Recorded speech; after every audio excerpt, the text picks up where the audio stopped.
I actually believe this is what is coming. This is what is here. We don't want this for your business. We don't want to become a dinosaur and become extinct. Now, I know we're not going to go extinct next week. If you don't have an AI strategy right now, it's not like your business is going to be completely disrupted next week, but we need to be thinking about it. So you just heard Mike on stage here, and when I think about going extinct, or I saw the example with Uber and robo-taxis, Mike said this at our event last year.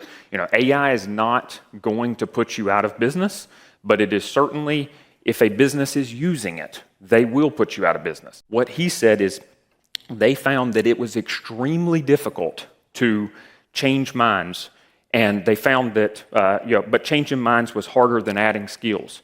So what this gentleman did is 2 years ago, he said, listen, to all his team, we have to start using AI. And a lot of the team said, but if I use AI, then I won't have a job.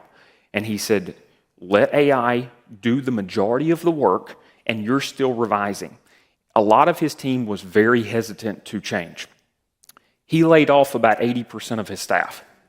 Now, it's working out for him right now. We'll see what happens. Last year, they did a net profit of about 75%. It may not show, but I promise I have given this presentation so many times in the last few weeks, and every time I record it, and I throw it into the AI, and I say, what did I not cover? What parts were boring? What parts they really sucked? And what parts were good? What do you think is going to make people laugh to get them engaged? I'm constantly going back and forth, trying to act as all of you and say what is going to resonate the most. Another interesting stat for you is what we're seeing is they are investing in people that know how to use these tools.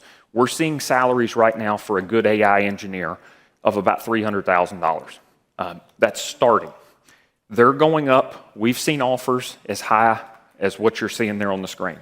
And that is not a misprint. So I pull out my phone, I take a picture, I upload it into AI.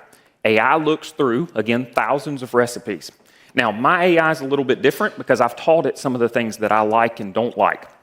Now, it measured the thickness. The moment I took the picture, it said, hey, that's about 1.5 inches on the thick end. On the lower end, it's 1/2 inch.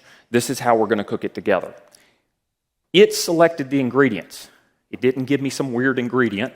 And I could tell it, hey, I don't have what you're asking me for. Tell me what is something else in my fridge that I might have. It did all of that. I can tell you that when I sat down with my wife after cooking that piece of salmon, I promise you, she said, that is the best piece of salmon that I've ever had in my life. It was phenomenal. And I said, all I did was follow my phone. That's it. I still went to Cookout because I wanted a milkshake, but I didn't go for the whole meal. You want to change your mind to say, maybe this AI tool is like a master teacher. Because these AI tools, some of them have been trained on not a couple thousand books, but a couple 100 million books. And the interesting thing about that is these AI tools can recall every bit of that information in 3 seconds.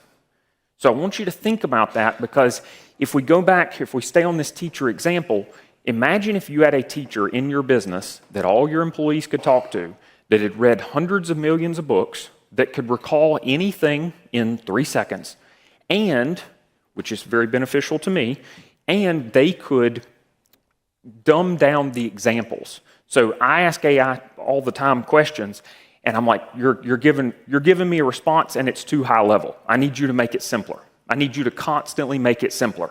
So these AI tools can summarize things based on what level you're at.